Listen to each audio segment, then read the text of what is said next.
Dia pikir aku sampah yang pantas dibuang demi wanita itu. Tapi dia lupa. Sampah di matanya adalah berlian yang memodalinya. Tunggu kehancuranmu, suamiku. Aku akan mengambil kembali semuanya, tanpa sisa. Sebelum ceritanya dimulai, silakan tulis di kolom komentar dari daerah mana saja teman-teman yang menonton cerita ini. Dan dengar cerita sambil aktivitas apa? Nyapu, ngepel, tiduran, rebahan atau apa? Yuk kita simak ceritanya. Suasana di Grand Ballroom Hotel Cempaka malam itu begitu gemerlap. Lampu gantung kristal memantulkan cahaya keemasan ke seluruh penjuru ruangan, menciptakan nuansa kemewahan yang sulit ditandingi. Musik jazz mengalun lembut, bercampur dengan denting gelas dan tawa renyah dari para tamu undangan yang rata-rata mengenakan pakaian desainer ternama. Ini adalah malam perayaan ulang tahun kelima perusahaan startup yang dipimpin oleh Rangga, sebuah perusahaan yang sedang naik daun dan menjadi pembicaraan banyak orang di ibu kota. Di tengah kerumunan itu, Rangga berdiri dengan gelas wine di tangan kanannya. Ia tampak sangat gagah dengan setelan jas slim fit berwarna navy yang membalut tubuh atletisnya. Di sampingnya, berdiri Bella, seorang wanita cantik dengan gaun merah menyala yang memamerkan lekuk tubuhnya. Tangan Bella melingkar manja di lengan Rangga, seolah mendeklarasikan kepemilikan. Di sisi lain, ada Dion, sahabat sekaligus rekan kerja Rangga yang sedang tertawa terbahak-bahak mendengar lelucon sang CEO. Hebat kamu, Rangga. Tahun ini profit naik 2 kali lipat. Siapa dulu dong CEO-nya? Puji Dion sambil menepuk bahu Rangga. Rangga tersenyum angkuh. Dagunya sedikit terangkat.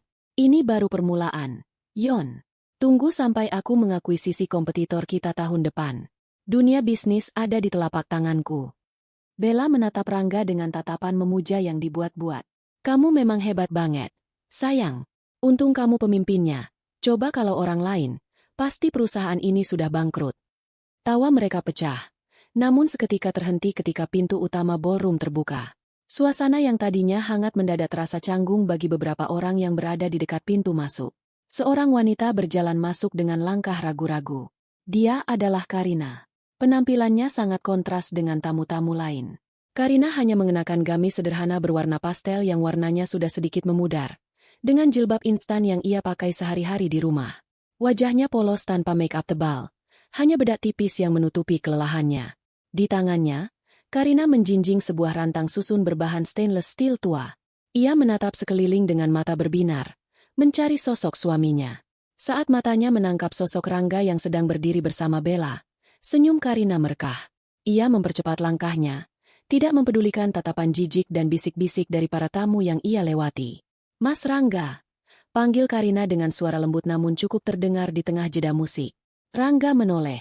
Senyum di wajahnya lenyap seketika, digantikan oleh raut wajah merah pada menahan amarah dan rasa malu yang luar biasa. Bella yang berada di sampingnya menutup mulut dengan tangan.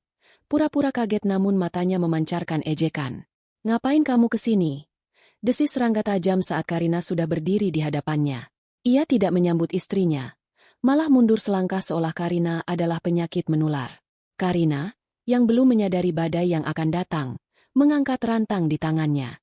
Selamat ulang tahun perusahaannya. Mas, aku bawakan opor ayam kesukaanmu. Tadi Mas buru-buru berangkat sampai lupa sarapan, dan aku pikir karena ini hari spesial, Mas pasti rindu masakan rumah. Hening.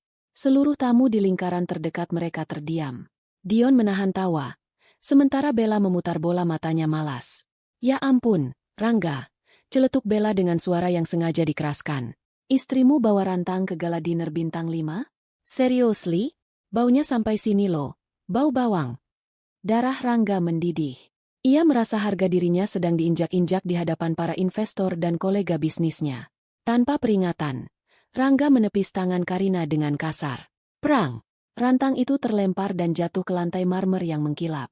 Isinya, kuah santan kekuningan dan potongan ayam, tumpah ruah, mengotori lantai dan memercik ke ujung sepatu mengkilap milik Rangga. Bunyi jatuhnya rantang itu menggema, menghentikan percakapan di seluruh ruangan. Semua mata kini tertuju pada mereka. Karina ternganga, menatap makanan yang ia masak dengan penuh cinta sejak subuh kini berserakan di lantai seperti sampah. Mas, pulang kamu, bentak Rangga. Suaranya menggelegar memenuhi ballroom. Urat-urat di lehernya menonjol keluar. Dasar wanita udik, kamu nggak punya otak ya? Lihat tempat ini. Lihat orang-orang ini. Kamu datang bawa rantang busuk itu dan mempermalukan aku di depan semua orang. Karina gemetar. Matanya mulai berkaca-kaca. Aku cuma mau kasih selamat. Aku nggak butuh ucapan selamat dari wanita kampung sepertimu. Potong Rangga kejam. Ia mencengkeram lengan Bella dan menariknya lebih dekat. Lihat Bella. Dia berkelas. Dia pintar. Dia tahu cara membawa diri. Bukan sepertimu yang cuma bisa bikin malu. Aku menyesal menikahimu. Karina. Sangat menyesal. Dion, yang merasa perlu memanaskan suasana, menimpali. Lagian lo sih, Kar. Sadar diri dikit kenapa. Ini acara elit, bukan arisan RT. Air mata Karina menetes. Tapi ia tidak terisak. Ia menatap suaminya, pria yang ia dukung selama bertahun-tahun. Kini berdiri di sana seperti orang asing yang monster. Mulai malam ini, kita cerai. Ultimatum itu keluar dari mulut Rangga tanpa keraguan sedikitpun. Kemasi barang-barangmu yang tidak berharga itu dan keluar dari rumahku. Aku muak melihat wajah melasmu setiap hari. Bella tertawa kecil. Suara tawanya terdengar seperti lonceng kematian bagi pernikahan Karina. Dengarkan, Bu, pulang gih. Ini tempat orang berkelas, bukan tempat pembantu. Di momen itu, sesuatu dalam diri Karina patah. Namun, bersamaan dengan patahnya hati itu, sesuatu yang lain bangkit. Sebuah sisi dingin yang sudah lama ia kubur dalam-dalam demi menjadi istri yang penurut. Karina menyeka air matanya dengan punggung tangan. Ia tidak jadi menangis histeris. Ia tidak memohon atau bersujud di kaki Rangga seperti yang diharapkan oleh Bella dan Dion. Karina menegakkan punggungnya. Tatapannya yang tadi sayu kini berubah tajam, setajam silet, menembus manik mata Rangga. Ia tersenyum tipis, sebuah senyuman yang mengandung ironi dramatis yang mengerikan. Baik, Mas, ucap Karina pelan. Namun nadanya begitu dingin hingga membuat Dion yang berdiri di dekatnya merinding tanpa alasan. Aku akan pergi. Tapi ingat detik ini, Rangga. Ingat baik-baik wajah orang-orang yang menertawakanku malam ini. Kamu baru saja membuang satu-satunya alasan kenapa kamu bisa berdiri tegak di gedung ini. Rangga mendengus meremehkan. Alasan? Kamu itu cuma beban. Pergi. Karina berbalik dengan anggun. Langkahnya tidak lagi ragu-ragu. Ia berjalan membelah kerumunan tamu yang menatapnya dengan berbagai ekspresi. Saat ia mendekati pintu keluar utama, seorang manajer hotel senior yang sedari tadi mengamati kejadian itu bergegas membukakan pintu untuk Karina. Mari, Nyonya. Bisik manajer itu sambil membungkuk sangat dalam. Jauh lebih hormat daripada saat ia menyambut Rangga tadi. Mobil Anda sudah siap di lobi bawah. Terima kasih, Pak Budi. Jawab Karina pelan tanpa menoleh ke belakang. Meninggalkan Rangga yang kembali tertawa keras bersama Bella, merayakan kebebasannya, tanpa menyadari bahwa ia baru saja menggali kuburannya sendiri. Hujan deras mengguyur kaca jendela sebuah rumah minimalis di pinggiran kota. Ini adalah kejadian 6 bulan sebelum malam pesta yang menghancurkan itu. Di dalam rumah, suasana terasa suram dan mencekam, sangat berbeda dengan rintik hujan yang seharusnya menenangkan. Karina duduk di meja makan kayu yang sederhana, menatap buku catatan keuangan rumah tangga dengan kening berkerut. Kalkulator tua di sebelahnya menjadi saksi bisu betapa kerasnya ia berusaha mengatur angka-angka yang tidak pernah cukup. Di hadapannya, Rangga sedang duduk sambil memijat pelipisnya. Wajahnya ditekuk masam. Mas, uang belanja bulan ini kurang lagi, ucap Karina hati-hati.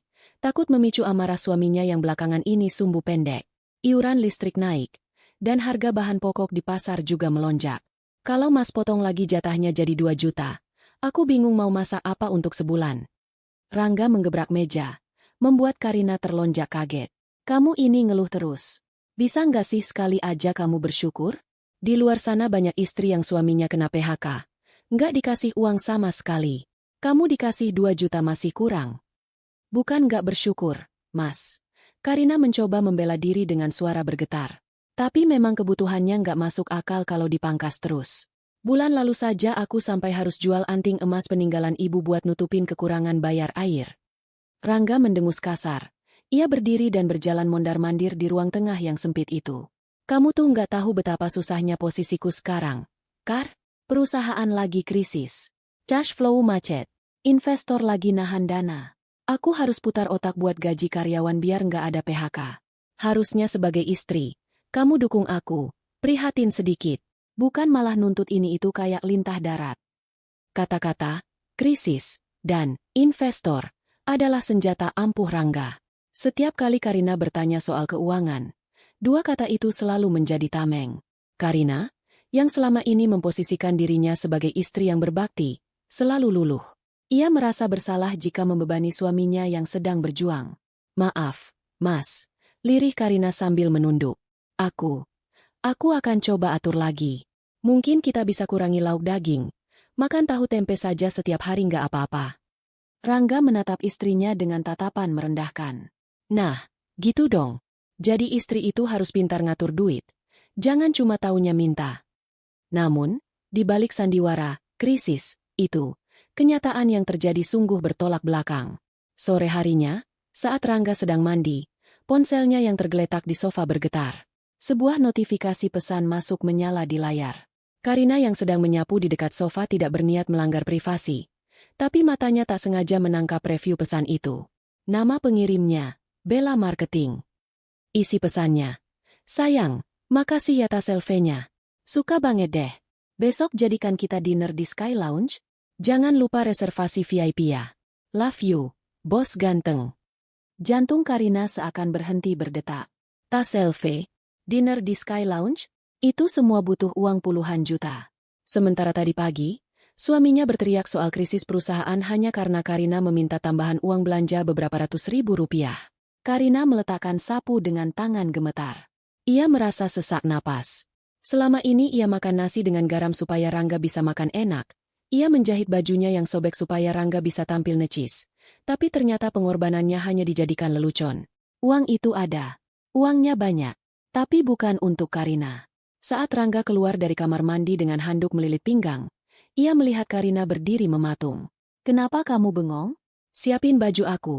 Mau ada meeting sama klien penting malam ini. Perintah Rangga tanpa rasa bersalah. Karina menatap suaminya.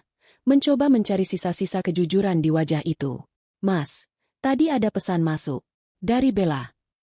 Wajah Rangga memucat sesaat. Lalu berubah menjadi garang. Ia menyambar ponselnya dengan kasar. Kamu lancang ya buka-buka HP suami. Aku nggak buka. Notifikasinya muncul di layar. Jawab Karina tenang. Meski hatinya hancur. Dia bilang terima kasih soal tas selfie. Mas bilang perusahaan krisis? Mas bilang kita harus hemat? Tapi Mas belikan tas mahal buat karyawan Mas. Rangga tertawa sumbang. Sebuah tawa manipulatif yang biasa ia gunakan untuk membalikan fakta. Ya ampun, Karina, kamu itu memang kampungannya. Itu strategi bisnis. Bella itu top sales di kantor. Itu bonus supaya dia makin semangat kerja dan bawa profit buat perusahaan. Tas itu investasi. Kalau perusahaan untung, kamu juga yang enak. Pikiranmu itu loh, sempit banget. Cemburuan gak jelas. Tapi Mas, kita makan aja susah. Sudah, diam. Bentak Rangga. Jangan bikin aku pusing. Aku kerja keras banting tulang. Pulang ke rumah malah dicurigai. Tahu apa kamu soal bisnis? Kamu itu cuma tamatan SMA yang kerjanya di dapur. Gak usah ikut campur urusan manajemen keuanganku. Tugasmu cuma melayani aku. Titik. Rangga lalu sibuk berpakaian, menyemprotkan parfum mahal ke lehernya. Parfum yang harganya lebih mahal dari uang belanja Karina sebulan. Ia bersiul kecil, tampak bahagia karena akan bertemu klien penting, yang tak lain adalah selingkuhannya. Sementara itu, Karina kembali menyetrika kemeja Rangga dengan air mata yang mengalir dalam diam. Saat itu, Rangga mengangkat telepon, berbicara dengan suara yang sengaja dikeraskan agar terdengar penting. Halo? Iya, tolong sampaikan ke investor misterius itu. Laporan keuangannya sedang saya rapikan. Jangan cerewetlah. Dia kan cuma tanam modal. Biar saya yang jalankan operasionalnya. Orang kaya itu bisanya cuma merintah. Ucap Rangga di telepon. Entah berbicara dengan siapa, mungkin dengan Dion. Karina yang mendengar itu berhenti menggerakkan setrika. Ia menatap punggung suaminya dengan tatapan yang sulit diartikan. Mungkin investor itu cuma ingin kamu jujur, Mas. Gumam Karina pelan. Hampir tak terdengar. Rangga berbalik. Menatap Karina dengan jijik. Apa kamu bilang? Halah, ngomong sama kamu kayak ngomong sama tembok. Nggak nyambung. Udah, aku berangkat. Jangan tunggu aku pulang. Rangga membanting pintu rumah saat pergi. Meninggalkan Karina sendirian di ruang tamu yang suram. Apa yang Rangga tidak tahu, adalah bahwa Karina tidak hanya tahu soal bisnis. Karina bukan sekadar tamatan SMA seperti yang selama ini ia percayai. Di laci terbawah lemari pakaian lamanya, tersembunyi ijazah S2 Bisnis Manajemen dari universitas terbaik di luar negeri, dan sebuah dokumen akta pendirian perusahaan di mana nama Karina Adhitama tertulis sebagai pemilik saham mayoritas dari perusahaan tempat Rangga bekerja. Malam itu, setelah Rangga pergi untuk bersenang-senang dengan uang, krisisnya, Karina duduk di lantai. Ia tidak lagi menangis. Ia mengingat setiap bentakan, setiap kebohongan, dan setiap rupiah yang dicuri Rangga dari hak rumah tangga mereka. "Kamu bilang aku tidak tahu apa-apa soal bisnis, Mas?" bisik Karina pada kesunyian malam. "Baiklah, kalau begitu, mari kita lihat bagaimana CEO hebat ini bertahan hidup tanpa uang dari istri kampungannya." Itu adalah awal mula retaknya topeng kesabaran Karina. Kebohongan Rangga tentang krisis keuangan bukan hanya sekadar pelit, tapi sebuah penghinaan terhadap kecerdasan Karina. Dan penghinaan itu akan dibayar mahal. Matahari pagi baru saja mengintip malu-malu dari balik awan kelabu. Namun keributan di rumah nomor 12 itu sudah memecah keheningan lingkungan. Kejadian ini berlangsung tepat 1 bulan sebelum insiden pengusiran di hotel. Pagi itu adalah pagi yang kacau bagi Rangga. Jam alarmnya tidak berbunyi. Atau mungkin dia yang terlalu mabuk semalam setelah pesta, lembur, bersama teman-temannya hingga tidak mendengarnya. Rangga berlarian di antara kamar tidur dan ruang tengah dengan kemeja yang baru separuh dikancingkan. Wajahnya panik. Keringat dingin mulai membasahi dahi. Hari ini ada rapat penting dengan Dewan Direksi Bayangan, perwakilan investor yang menurut Rangga sangat merepotkan. "Karina, mana dasi abu-abuku?" teriak Rangga dari dalam kamar. Suaranya parau dan penuh emosi. "Kamu ini seharian di rumah ngapain aja sih? Dasi satu aja bisa hilang." Karina yang sedang menyiapkan bekal makan siang di dapur buru-buru mematikan kompor dan berlari kecil menghampiri suaminya. Tangannya masih basah oleh air cucian sayur. Dengan sigap, ia membuka laci lemari yang tepat berada di depan hidung Rangga, mengambil dasi abu-abu yang terlipat rapi di sana. "Ini ada di sini, Mas. Tepat di tempat biasa," ucap Karina pelan sambil menyodorkan dasi itu. Rangga merampas dasi itu dengan kasar tanpa mengucapkan terima kasih. "Ya makanya kalau naruh barang itu yang kelihatan. Jangan disembunyikan." Rangga menyambar tas kerjanya, memakai sepatu dengan terburu-buru, lalu bergegas menuju pintu depan. "Aku berangkat. Jangan telepon-telepon. Aku sibuk banget hari ini. Ingat, jangan boros listrik." Suara debuman pintu yang ditutup kasar menandai kepergiannya. Hening kembali menyelimuti rumah itu. Karina menghela napas panjang, mencoba membuang rasa sesak yang setiap pagi mampir di dadanya. Rutinitas dibentak dan disalahkan sudah menjadi sarapan paginya selama 2 tahun terakhir. Ia kembali ke dapur untuk membereskan sisa kekacauan pagi itu. Saat Karina hendak membersihkan meja ruang tengah, matanya tertumbuk pada benda pipih berwarna hitam yang tergeletak di atas tumpukan majalah lama. Itu adalah tablet kerja Rangga. Benda yang bagi Rangga lebih berharga daripada nyawa istrinya sendiri. Rangga tidak pernah membiarkan Karina menyentuh benda itu dengan alasan rahasia perusahaan. Jantung Karina berdegup kencang. Jika Rangga tahu tabletnya tertinggal, dia pasti akan panik dan kembali pulang, atau menyuruh ojek online mengambilnya. Namun, sudah 15 menit berlalu dan belum ada tanda-tanda Rangga menyadarinya. Rasa penasaran yang selama ini ditahan Karina perlahan menyeruak. Bukan hanya rasa penasaran seorang istri yang curiga suaminya berselingkuh, tapi insting seorang pemilik bisnis yang merasa ada sesuatu yang tidak beres dengan laporan keuangan yang selama ini didengarnya dari keluhan Rangga. Karina duduk di sofa, mengambil tablet itu dengan tangan gemetar. Layarnya menyala, meminta kode sandi. Karina mencoba memasukkan tanggal pernikahan mereka. 1508. Akses ditolak. Karina tersenyum miris. Tentu saja bukan itu. Ia mencoba tanggal lahir Rangga. Akses ditolak. Hanya ada satu kemungkinan lain yang menyakitkan namun sangat masuk akal. Dengan jari yang terasa dingin, Karina memasukkan angka 2102, tanggal ulang tahun Bella. Ia tahu tanggal itu karena sebulan lalu Rangga minta tolong dipesankan kue tart mahal dengan tulisan Happy Birthday B, yang katanya untuk klien. Klik. Layar terbuka. Dada Karina terasa seperti dihantam palu godam. Bukan karena tebakannya benar, tapi karena kenyataan bahwa suaminya begitu terang-terangan mengkhianatinya bahkan dalam hal sekecil sandi gawai.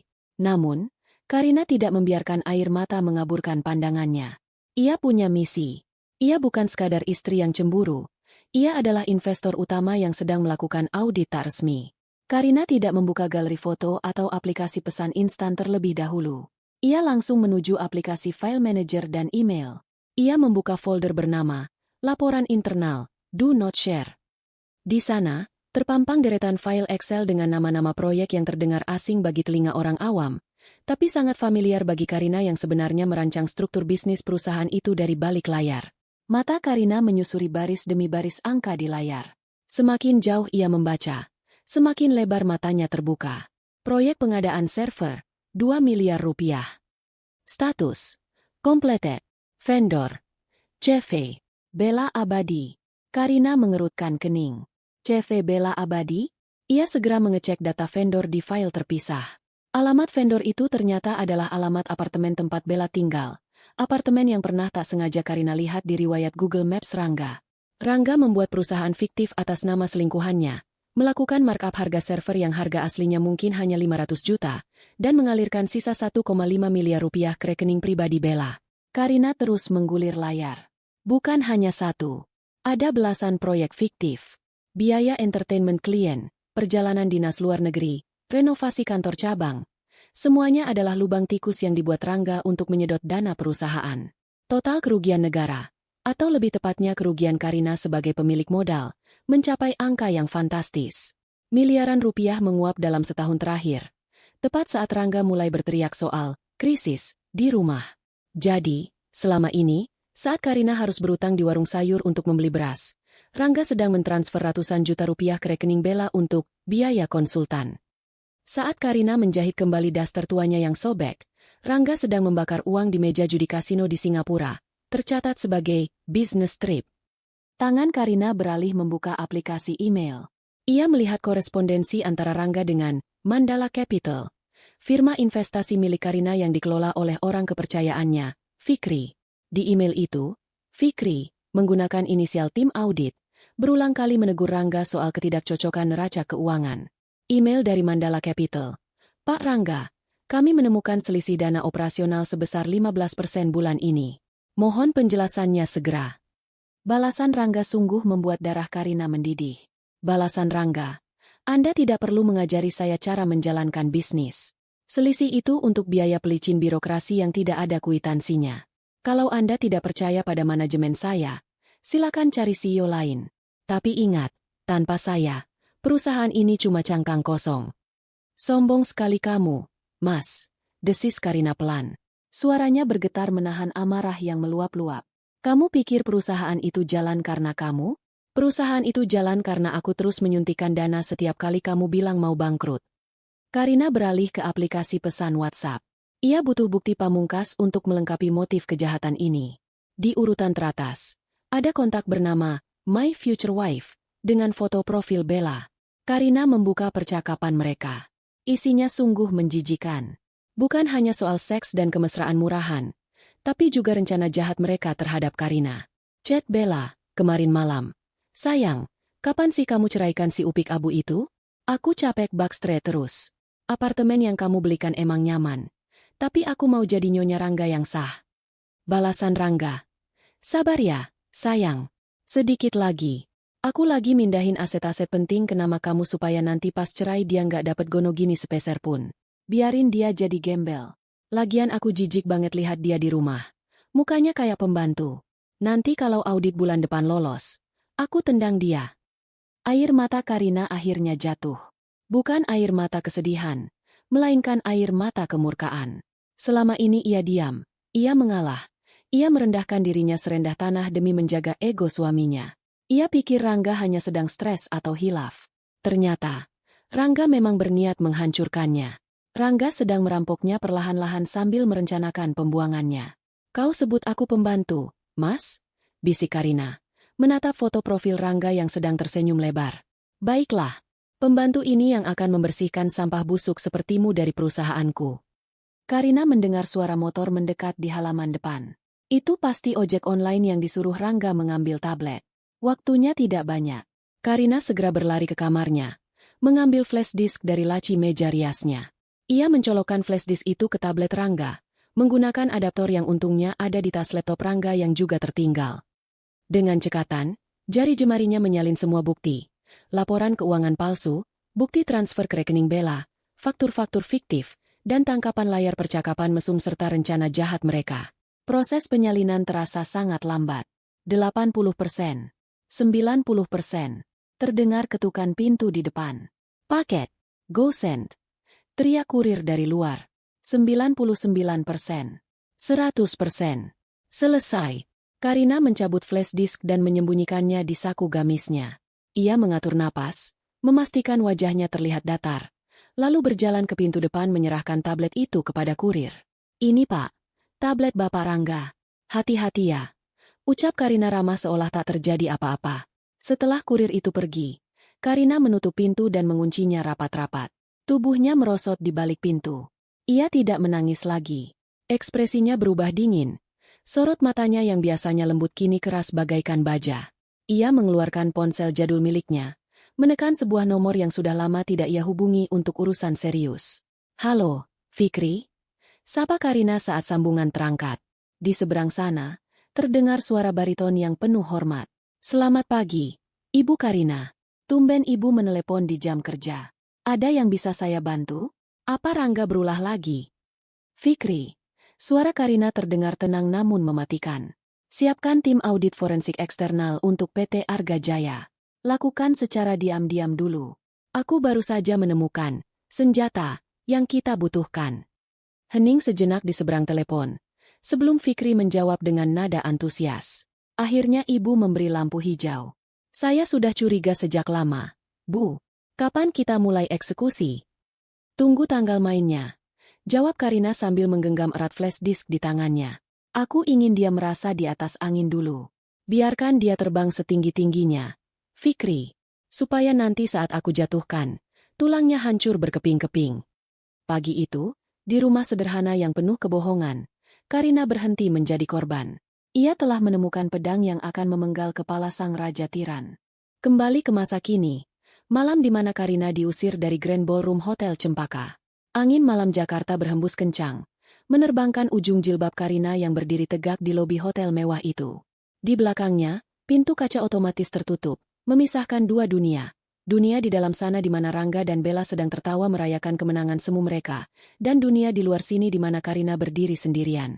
Namun, Karina tidak benar-benar sendirian. Sebuah mobil sedan hitam mengkilap jenis Mercedes-Benz S-Class perlahan merayap naik ke area drop-off. Mobil itu terlihat kontras dengan taksi-taksi biasa yang antre di belakangnya.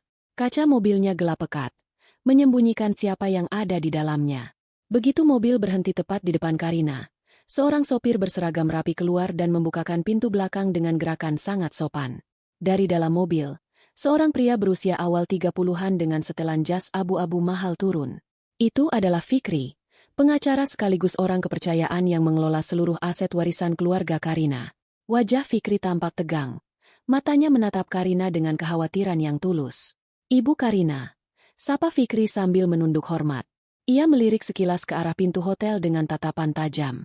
Apakah dia benar-benar melakukan itu di depan umum? Karina mengangguk pelan, wajahnya tanpa ekspresi. "Ayo jalan, Fikri. Aku tidak mau berlama-lama menghirup udara yang sama dengan mereka." Fikri mempersilakan Karina masuk ke dalam mobil yang dingin dan berbau kulit mewah. Jauh berbeda dengan suasana rumah tangganya yang pengap. Begitu pintu tertutup, keheningan menyelimuti mereka, memisahkan hiruk-pikuk dunia luar. "Kita ke rumah orang tua Ibu?" tanya Fikri hati-hati dari kursi depan samping sopir. "Tidak," jawab Karina tegas. Ia menatap pantulan dirinya di kaca jendela, wanita dengan gamis sederhana yang baru saja dihina sebagai udik. "Aku tidak akan pulang ke rumah Ibu dengan keadaan kalah seperti ini. Ibu akan sedih. Bawa aku check-in di hotel ini lagi." Fikri menoleh kaget. "Di hotel ini, Bu? Di tempat Rangga sedang berpesta?" "Tepat sekali." Karina tersenyum tipis, senyuman yang mengandung bahaya. "Pesan Presidential Suite. Aku ingin berada tepat di atas kepala mereka. Aku ingin melihat mereka bersenang-senang untuk terakhir kalinya." Fikri mengerti. Ia segera menelepon manajer hotel, orang yang sama yang tadi membukakan pintu untuk Karina. Dalam hitungan menit, akses VIP sudah disiapkan. Karina tidak perlu melewati lobi utama lagi. Ia masuk melalui lift pribadi dari parkiran basement yang langsung menuju penthouse di lantai teratas. Kamar Presidential Suite itu luasnya 5 kali lipat dari rumah kontrakan Rangga. Dinding kaca raksasa menampilkan panorama kelap-kelip lampu kota Jakarta. Lantainya dilapisi karpet bulu tebal, dan perabotannya berlapis emas. Inilah dunia Karina yang sebenarnya. Dunia yang ia tinggalkan demi cinta buta pada laki-laki yang tidak tahu diri. Karina berjalan menuju kamar mandi yang berlantaikan marmer. Ia menatap dirinya di cermin besar yang diterangi lampu LED. Ia melihat wanita yang lelah, mata yang sembab, dan pakaian yang lusuh. Perlahan, ia melepaskan gamis pudar itu dan membiarkannya jatuh ke lantai. Ia masuk ke bawah guyuran shower air hangat, membiarkan air membasuh semua jejak penghinaan malam itu. Bau opor yang menempel di tangannya, debu jalanan, dan sisa air mata, semuanya luruh masuk ke saluran pembuangan.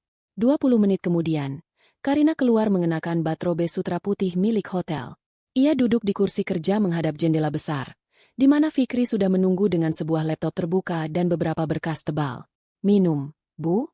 tawar Fikri sambil menyodorkan segelas air mineral. Ia tahu Karina tidak minum alkohol. "Terima kasih, Fikri." Karina meneguk air itu, merasakan kesegaran mengalir di tenggorokannya. "Sekarang, tunjukkan posisi kita." Fikri mengangguk dan memutar layar laptop ke hadapan Karina. Di layar, terpampang grafik keuangan PT Arga Jaya. Garis grafiknya menurun tajam, namun ada satu garis hijau tipis yang menopangnya agar tidak jatuh ke dasar jurang. Itu adalah dana suntikan pribadi Karina yang disamarkan sebagai investasi angel investor. Sesuai instruksi Ibu bulan lalu setelah penemuan tablet itu, tim audit bayangan saya sudah memetakan seluruh aset Rangga, jelas Fikri profesional. Rangga memiliki utang kartu kredit perusahaan sebesar 500 juta rupiah bulan ini saja. Cicilan mobil sportnya menunggak 2 bulan. Tapi dia menutupinya dengan memalsukan laporan kas kecil. Dia juga baru saja menandatangani kontrak sewa apartemen mewah untuk Bella selama setahun penuh. Dibayar di muka menggunakan dana operasional proyek Kalimantan yang fiktif. Karina menatap angka-angka itu dengan dingin. "Jadi, secara teknis, perusahaan itu sudah bangkrut kalau bukan karena uangku." "Betul, Bu." Rangga gali lubang tutup lubang. Dia hidup dari napas buatan yang Ibu berikan setiap bulan. Dia merasa hebat karena setiap kali kas menipis, tiba-tiba ada dana masuk dari investor yang dia kira bodoh. Karina mengetuk-ngetukkan jarinya di meja kaca. Matanya menatap tajam ke arah gedung-gedung pencakar langit di luar sana. "Fikri," panggil Karina. "Ya, Bu." "Cabut selangnya." Fikri tertegun sejenak, memastikan ia tidak salah dengar. "Maksud Ibu blokir total semua akses pendanaan?" "Semuanya." Perintah Karina mutlak. "Mulai besok pagi, bekukan semua rekening suntikan dana dari holding kita. Jangan ada Rp1 pun yang masuk ke PT Arga Jaya. Tolak semua pengajuan klaim biayanya. Dan satu lagi, hubungi bank penerbit kartu kredit korporat yang dia pegang. Turunkan limitnya sampai titik terendah dengan alasan tinjauan risiko." Fikri tersenyum lebar, seolah sudah lama menantikan perintah ini. Ia mulai mengetik cepat di laptopnya, mengirimkan instruksi ke tim keuangan. Ini akan memicu kepanikan massal di kantornya. "Bu, Rangga baru saja mengumumkan bonus besar untuk stafnya tadi malam. Kalau besok uangnya tidak ada." "Itu tujuannya," potong Karina. "Biarkan dia merasa malu. Biarkan dia dikejar-kejar vendor. Tapi jangan hancurkan dia seketika. Aku ingin ini berjalan perlahan dalam 1 minggu ini." Karina berdiri, berjalan mendekati jendela. Dari ketinggian lantai 40, mobil-mobil di bawah terlihat seperti semut. Di suatu tempat di bawah sana, Rangga mungkin sedang tidur nyenyak memeluk Bella, memimpikan masa depan yang cerah tanpa istri kampungannya. "Rangga suka bermain api, kan?" gumam Karina pada pantulan dirinya di kaca. "Aku akan berikan dia kebakaran hebat. Tapi sebelum itu, aku ingin dia merasa aman. Biarkan dia belanja gila-gilaan dengan Bella minggu ini. Biarkan dia gesek kartu kredit itu sampai panas. Biarkan dia terbang tinggi dengan kesombongannya." Fikri menutup laptopnya. "Instruksi dilaksanakan, Bu." "Oh ya, mengenai bukti-bukti penggelapan dan perselingkuhan yang ada di flash disk Ibu, kapan kita rilis?" "Simpan untuk hidangan penutup, Fikri," jawab Karina. "Kita akan pakai itu saat rapat umum pemegang saham luar biasa minggu depan. Aku akan datang sendiri untuk menyerahkannya." Fikri mengangguk hormat. "Baik, Bu. Saya akan siapkan undangan RUPS-nya. Saya pastikan Rangga tidak akan bisa mengelak." Fikri pamit undur diri, meninggalkan Karina sendirian di suite mewah itu. Ruangan itu sunyi dan dingin, tapi hati Karina jauh lebih dingin. Ia tidak lagi merasa sedih. Rasa sakit akibat pengkhianatan itu telah bermetamorfosis menjadi bahan bakar yang kuat. Karina mengambil ponselnya, membuka aplikasi perbankan. Ia melihat saldo rekening pribadinya yang berjumlah 12 digit, warisan dari mendiang ayahnya yang seorang konglomerat tambang, fakta yang tidak pernah ia ceritakan pada Rangga karena ia ingin dicintai apa adanya, bukan karena hartanya. Betapa bodohnya dia dulu. Selamat menikmati minggu terakhirmu sebagai CEO, suamiku. Bisik Karina sambil mematikan lampu kamar, membiarkan kegelapan memeluknya dengan nyaman. Mulai besok, neraka bocor di hidupmu. Di luar, kilat menyambar langit Jakarta. Seolah alam semesta setuju bahwa badai pembalasan telah dimulai. Matahari terbenam di ufuk barat pantai Seminyak, Bali, melukis langit dengan semburat warna oranye dan ungu yang memukau. Angin laut berhembus pelan, membawa aroma garam yang bercampur dengan wangi bunga Kamboja.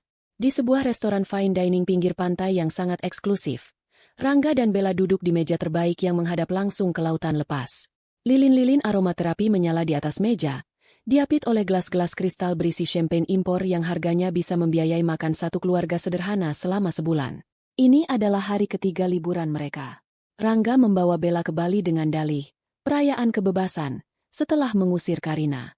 Mereka menginap di villa privat dengan kolam renang pribadi, menyewa mobil atap terbuka, dan menghabiskan uang seolah-olah tidak ada hari esok. Rangga ingin membuktikan pada dirinya sendiri, dan pada bayang-bayang Karina yang menghantuinya, bahwa dia baik-baik saja, bahkan lebih baik tanpa beban istri di rumah. Sumpah ya, sayang, view-nya gila banget. Ucap Bella sambil sibuk bersuah foto dengan latar belakang sunset. Dia memanyunkan bibirnya, mencari sudut terbaik untuk diunggah ke Instagram. Kamu emang terbaik deh. Coba dari dulu kamu cerai sama si Udik itu. Pasti hidup kita udah seglamor ini sejak lama. Rangga menyesap minumannya, mencoba menikmati momen itu. Namun, jauh di lubuk hatinya, ada kegelisahan yang tak bisa ia jelaskan. Sejak pagi tadi, perasaannya tidak enak. Ponselnya yang biasa ramai dengan notifikasi persetujuan dana dari bagian keuangan kantor, hari ini sunyi senyap. Dion juga tidak bisa dihubungi. Tapi Rangga menepis semua itu.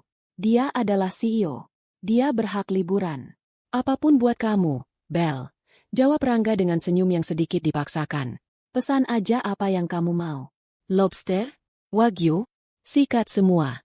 Kartu kredit perusahaan limitnya tak terbatas. Bella bersorak kegirangan. Dia memesan menu paling mahal di daftar. Lobster Thermidor, Wagyu A5, caviar, dan sebotol wine tahun tua yang harganya mencekik leher. Rangga hanya mengangguk setuju. Egonya melambung tinggi melihat wanita cantik di hadapannya begitu memujanya karena uang. 1 jam berlalu. Makan malam mewah itu berakhir. Piring-piring kotor dengan sisa makanan mahal yang tak habis dimakan, karena Bella takut gemuk, diangkut oleh pelayan. Rangga melambaikan tangan, meminta tagihan. Seorang pelayan pria berseragam rapi datang membawa buku tagihan berlapis kulit. Rangga membuka buku itu tanpa melihat angkanya. Dia dengan santai menyelipkan kartu kredit Black Card korporat miliknya, simbol kekuasaan tertingginya, ke dalam buku itu dan menyerahkannya kembali. Silakan, Mas, ucap Rangga angkuh. Pelayan itu mengangguk hormat dan pergi ke kasir. Rangga kembali memegang tangan Bella, membicarakan rencana mereka besok untuk menyewa yacht.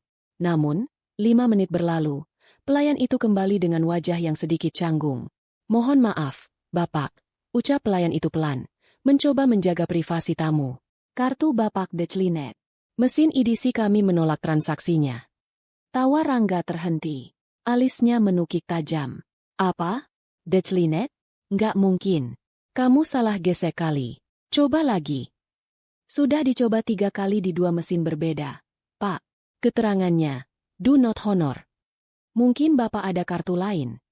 Wajah Rangga mulai memanas. Dia bisa merasakan tatapan tamu meja sebelah yang curiga. Demi menjaga gengsi di depan Bella, Rangga mengeluarkan kartu kredit keduanya. Kartu pribadi yang limitnya jauh lebih kecil. Pakai yang ini. Dasar mesin kalian yang rusak.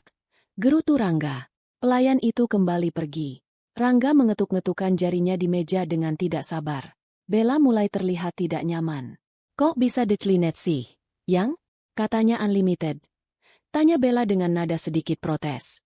Masalah teknis bank, biasa itu, jawab Rangga defensif. Namun, pelayan itu kembali lagi, kali ini ditemani oleh manajer restoran. Wajah mereka terlihat lebih serius. Mohon maaf sekali lagi, Bapak Rangga, kata sang manajer. Kartu kedua juga ditolak.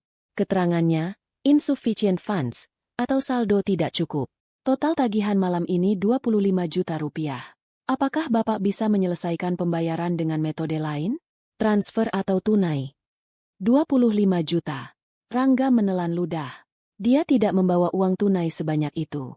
Saldo rekening pribadinya sudah ia kuras untuk membelikan Bella perhiasan kemarin sore, dengan asumsi gajinya akan masuk besok. Tapi, kenapa kartu kredit korporat bisa mati? Itu kartu sakti yang selama ini selalu didanai oleh investor. Sebentar, saya telepon bank saya. Rangga berdiri dengan kasar, wajahnya merah padam karena malu. Dia berjalan menjauh sedikit dari meja, menelepon layanan prioritas bank. Halo, kenapa kartu saya declinet semua? Saya nasabah prioritas. Bentak Rangga begitu tersambung. Suara customer service di seberang terdengar tenang namun tegas. Selamat malam, Bapak Rangga. Mohon maaf atas ketidaknyamanannya. Berdasarkan data di sistem kami, kartu kredit korporat Bapak telah diblokir permanen atas permintaan pemilik rekening utama perusahaan, PT Mandala Capital. Sedangkan untuk kartu pribadi Bapak, limitnya telah diturunkan secara drastis pagi ini karena adanya peninjauan risiko kredit akibat status pekerjaan Bapak yang ditandai dalam pengawasan. Lutut Rangga lemas. Pemilik rekening utama? Mandala Capital? Selama ini dia pikir dia punya kuasa penuh. Siapa yang berani memblokirnya? Siapa yang minta? Saya CEO-nya. Teriak Rangga. Tidak peduli lagi orang-orang melihatnya. Instruksi langsung dari pemegang saham mayoritas. Pak, kami tidak bisa membuka blokirnya. Sambungan terputus. Rangga berdiri mematung di pinggir restoran. Ponselnya masih menempel di telinga. Angin malam yang tadi terasa sejuk kini terasa menusuk tulang. Keringat dingin mengucur di pelipisnya. Ting! Sebuah notifikasi email masuk ke ponselnya. Suaranya nyaring memecah kebisingan di kepala Rangga. Subjek emailnya singkat namun mengerikan. Enak makannya. Pengirim. Thrill Owner. Dengan tangan gemetar, Rangga membuka email itu. Matanya membelalak horor. Tidak ada teks panjang lebar. Hanya ada lampiran foto. Foto pertama. Foto candid Rangga dan Bella yang sedang tertawa 15 menit yang lalu di meja makan itu. Sudut pengambilannya dari atas. Seolah diambil dari CCTV atau seseorang di lantai 2. Foto kedua. Foto tangkapan layar tagihan makan malam mereka yang belum dibayar. Foto ketiga. Foto sebuah dokumen pemecatan sepihak yang belum ditandatangani, tapi nama Rangga sudah tercetak di sana. Di bawah foto-foto itu, tertulis satu kalimat pendek. Nikmati suapan terakhirmu dengan uangku. Besok, dunia nyata menunggumu di Jakarta. Rangga sontak menoleh ke sekeliling dengan panik. Matanya liar menyapu setiap sudut restoran. Siapa yang memotretnya? Apakah ada mata-mata di sini? Dia melihat seorang pria berkacamata hitam di pojok bar. Lalu seorang wanita yang sedang mengetik di laptop di meja seberang. Kecurigaan Rangga meledak menjadi paranoia. Dia berlari kembali ke meja. Bella sedang sibuk memoles lipstik. Tidak menyadari badai yang sedang terjadi. Kita harus pergi. Sekarang, desis Rangga, menyambar tas tangan Bella. Kok buru-buru? Bayarnya gimana? Tanya Bella bingung. Diam kamu, bentak Rangga, membuat Bella terlonjak kaget. Kamu ini cuma bisa habisin duit aja. Gara-gara kamu kita jadi target. Kok nyalahin aku? Kamu yang ngajak ke sini. Bella membalas dengan suara tinggi. Manajer restoran dan 2 orang satpam berbadan tegap mendekat, menghalangi jalan mereka. Maaf Pak, tagihannya belum lunas. Bapak tidak bisa meninggalkan tempat ini sebelum membayar. Atau kami harus panggil polisi. Ancaman polisi membuat nyali Rangga ciut. Dia tidak boleh berurusan dengan polisi sekarang. Dengan tangan gemetar dan harga diri yang hancur lebur, Rangga melepas jam tangan Rolex, yang dia beli dengan uang perusahaan bulan lalu, dari pergelangan tangannya. Ini jaminannya. Ucap Rangga dengan suara tercekat, menyerahkan jam seharga ratusan juta itu hanya untuk membayar tagihan 25 juta. Besok saya tebus. Ambil ini. Manajer itu menatap jam tangan itu dengan skeptis, lalu mengangguk pada satpam. Baik, kami pegang KTP dan jam tangan Bapak sebagai jaminan. Silakan pergi. Rangga menarik tangan Bella, menyeretnya keluar dari restoran mewah itu seperti buronan. Di sepanjang jalan menuju parkiran, Rangga terus menoleh ke belakang, merasa ada mata yang mengawasi dari kegelapan. Bella menangis karena tangannya sakit ditarik kasar. Tapi Rangga tidak peduli. Siapa? Gumam Rangga sambil menyalakan mesin mobil sewaannya dengan tangan gemetar. Siapa yang lakuin ini? Dion? Apa Dion yang hianat? Atau sekretarisku? Dia tidak pernah sekalipun mencurigai Karina. Di kepalanya, Karina sedang menangis di kampung halaman, meratapi nasib. Rangga tidak sadar bahwa teror mental ini baru permulaan. Malam itu, di villa mewah yang seharusnya romantis, Rangga tidak bisa tidur sedetik pun. Dia duduk di sudut kamar dengan lampu menyala, memegang pisau buah, ketakutan pada bayangannya sendiri, sementara Bella tidur di kamar tamu, mulai menyadari bahwa pria yang dia banggakan ternyata tidak sekuat yang dia kira. Suasana di ruang rapat utama kantor pusat PT Arga Jaya terasa sangat mencekam. Pendingin ruangan disetel pada suhu terendah, namun keringat tetap bercucuran di dahi Rangga. Ini adalah hari rapat umum pemegang saham luar biasa, RUPSLB, yang mendadak diadakan atas permintaan investor utama. Rangga duduk di kursi yang biasanya ia duduki, kursi direktur utama di ujung meja. Tapi hari ini, kursi itu terasa panas. Di sisi kanan meja, duduk jajaran direksi dan manajer senior, termasuk Dion yang terlihat pucat dan terus-menerus meminum air mineral. Di sisi kiri, ada beberapa perwakilan legal yang tidak Rangga kenal. Rangga mencoba menenangkan dirinya. Dia sudah menyusun skenario. Dia akan bilang bahwa pengeluaran membengkak karena ekspansi pasar yang agresif. Dia yakin investor ini, siapapun orangnya, pasti masih butuh dia. Lagi pula, dia adalah wajah perusahaan ini. Tenang, Yon, bisik Rangga pada Dion. Paling ini cuma gertakan sambal. Investor itu nggak pernah muncul 5 tahun ini. Paling yang datang cuma pengacaranya. Kita bisa lobby. Dion menatap Rangga dengan tatapan ragu. Masalahnya, audit forensik kemarin masuk tiba-tiba. Gak. Mereka menyita semua harddisk. Gue takut. Pengecut lo. Potong Rangga. Tepat pukul 10 pagi, pintu ganda ruang rapat terbuka lebar. Suara langkah kaki terdengar tegas menghantam lantai marmer. Semua mata tertuju ke pintu. Rangga bersiap memasang senyum penjilat terbaiknya. Namun, senyum itu beku seketika.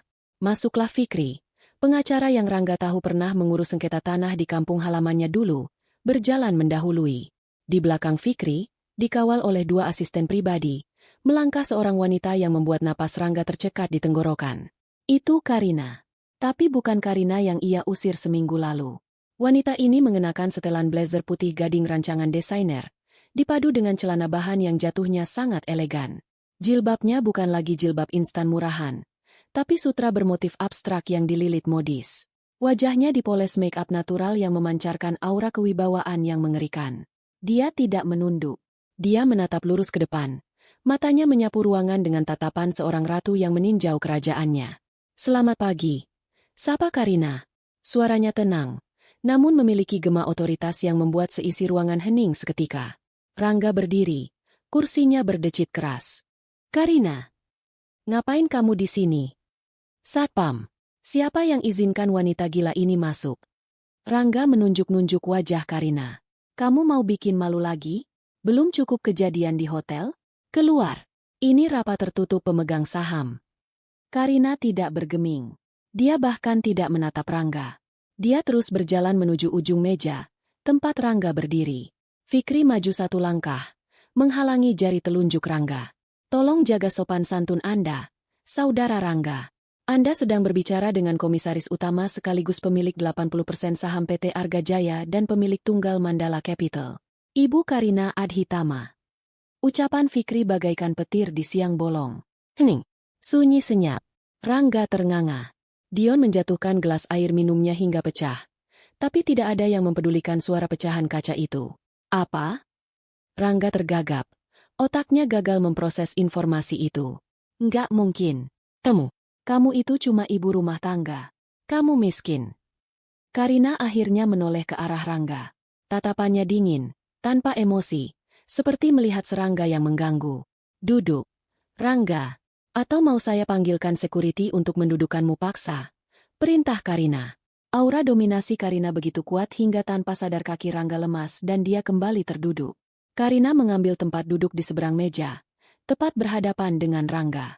Fikri meletakkan tumpukan berkas tebal di depan Karina. Mari kita persingkat waktu, ucap Karina sambil membuka berkas itu.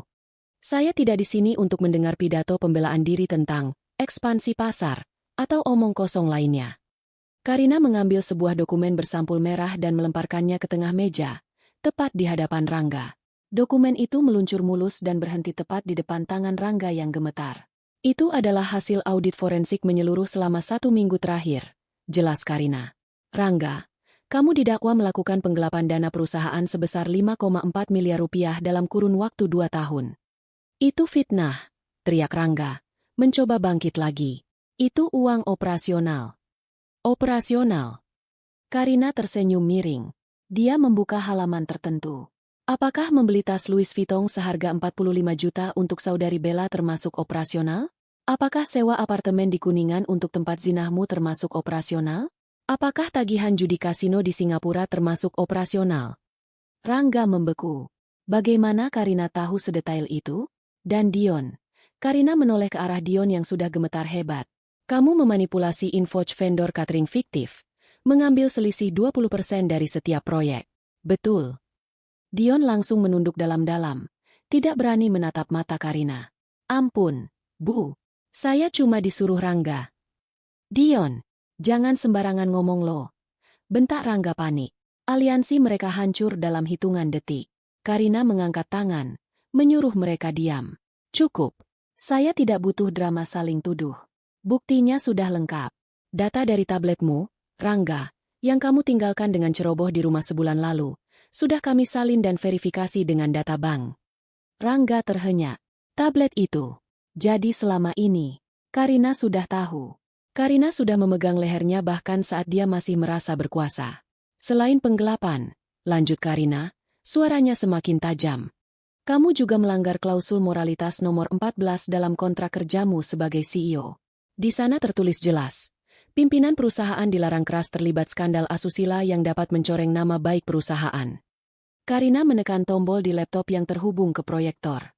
Di layar besar ruang rapat, muncullah foto-foto perselingkuhan Rangga dan Bella, serta bukti chat mereka yang merencanakan untuk menceraikan Karina setelah menguras hartanya.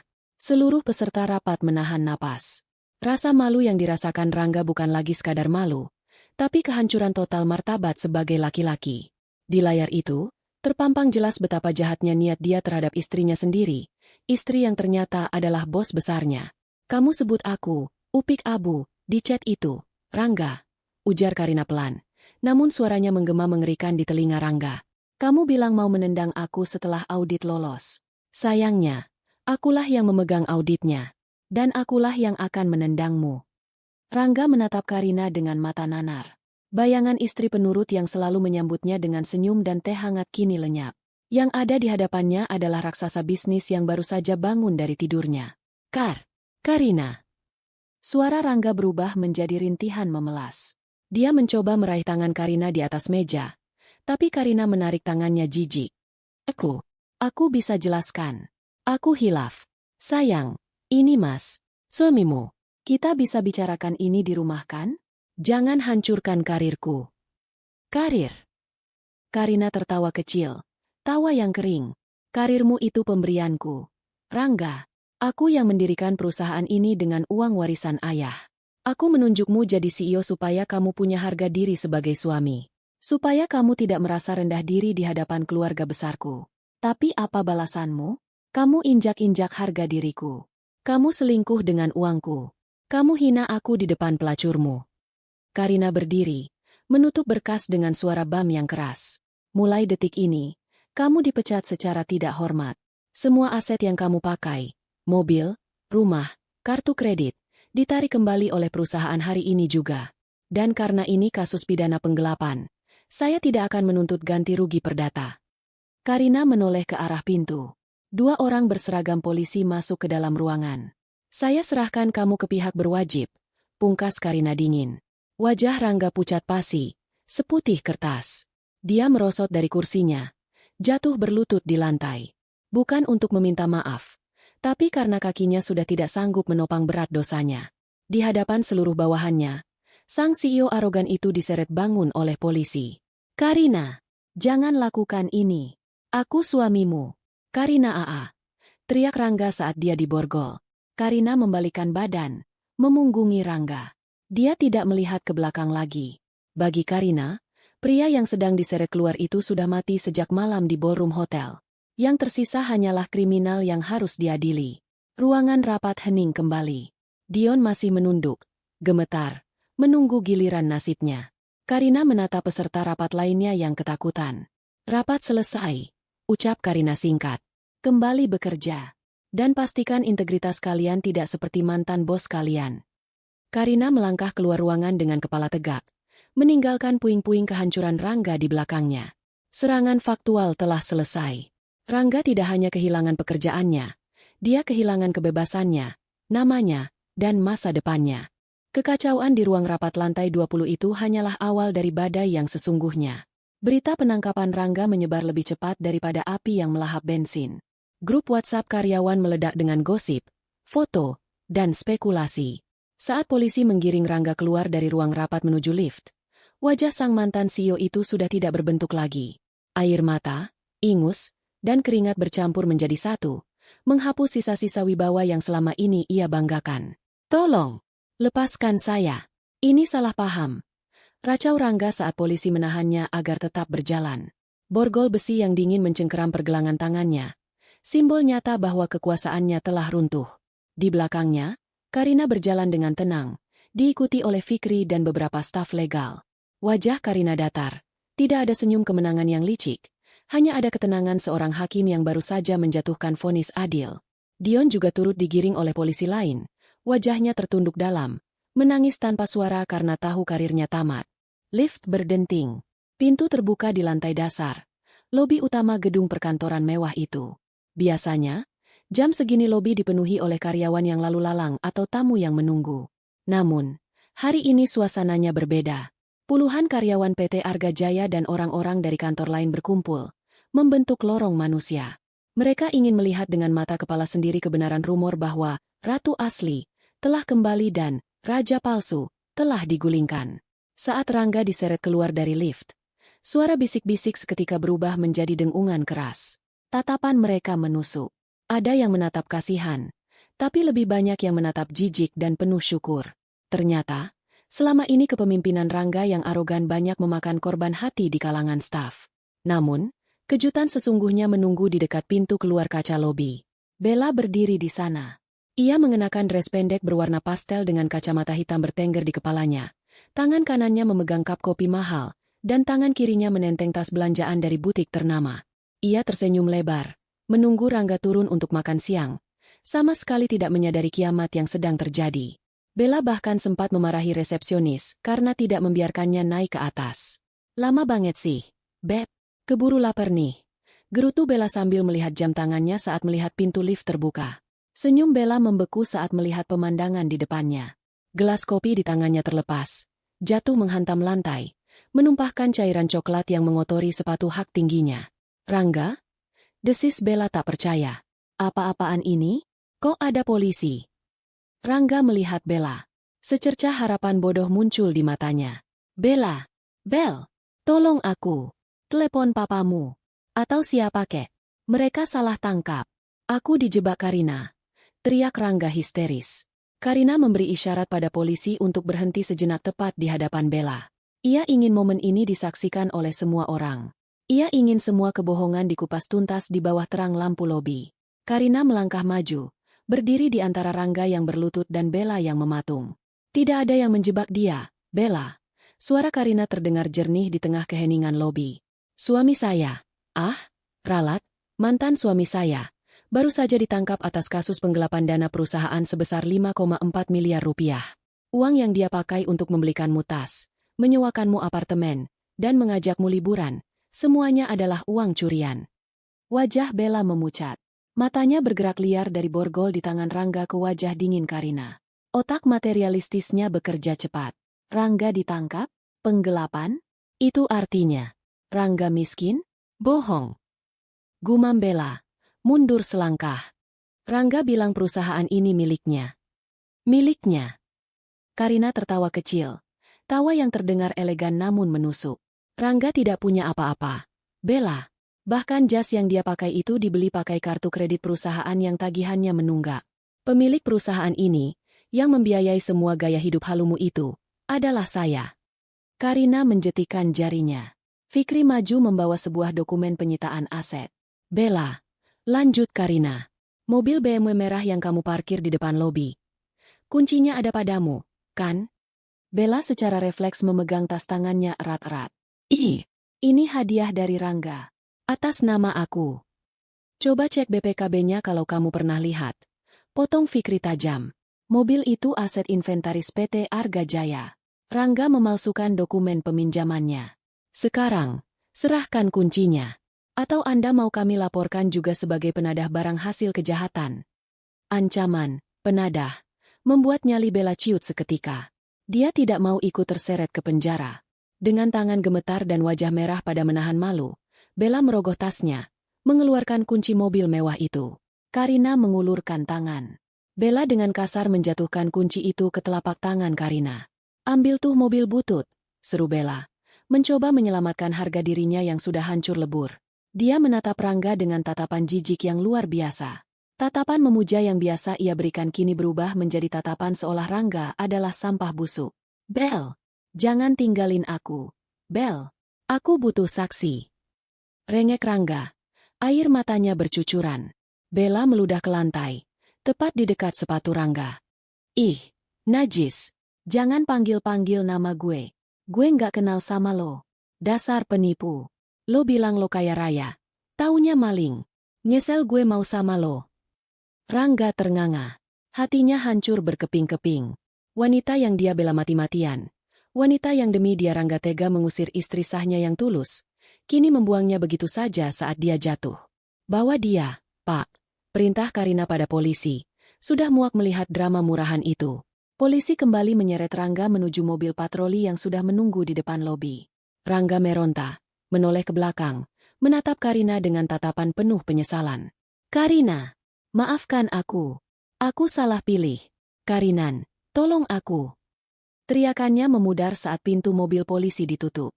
Sirine menyala, meraung-raung membelah kemacetan Jakarta, membawa pergi sang CEO palsu menuju Hotel Prodeo. Kini tinggal Bella sendirian di tengah lobi, dikelilingi tatapan mencemooh dari para karyawan yang tahu persis siapa dia. Bella hendak melangkah pergi, mencoba kabur dari rasa malu. Tunggu, Bella, panggil Karina. Bella berhenti, tapi tidak berani menoleh. Apartemen di Kuningan itu juga aset perusahaan, ucap Karina datar. Tim saya sudah mengganti kode akses pintunya 5 menit yang lalu. Barang-barangmu sudah diletakkan di lobi apartemen oleh security. Sebaiknya kamu segera ke sana sebelum diangkut tukang loak. Bahu Bella merosot. Dia benar-benar habis. Tidak ada mobil, tidak ada apartemen, tidak ada ATM berjalan bernama Rangga. Dan satu lagi, tambah Karina sambil menimang kunci mobil BMW di tangannya.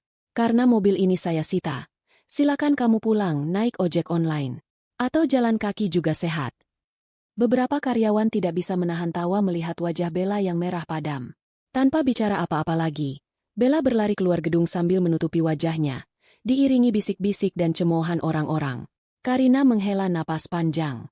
Beban berat di pundaknya serasa terangkat. Dia melihat sekeliling lobi, menatap para karyawan yang masih terpaku. Pertunjukan selesai. Ucap Karina tegas namun ramah. Silakan kembali bekerja. Kita punya perusahaan yang harus diselamatkan dan dibangun ulang. Kali ini, dengan kejujuran. Para karyawan itu spontan bertepuk tangan. Awalnya pelan, lalu semakin gemuruh.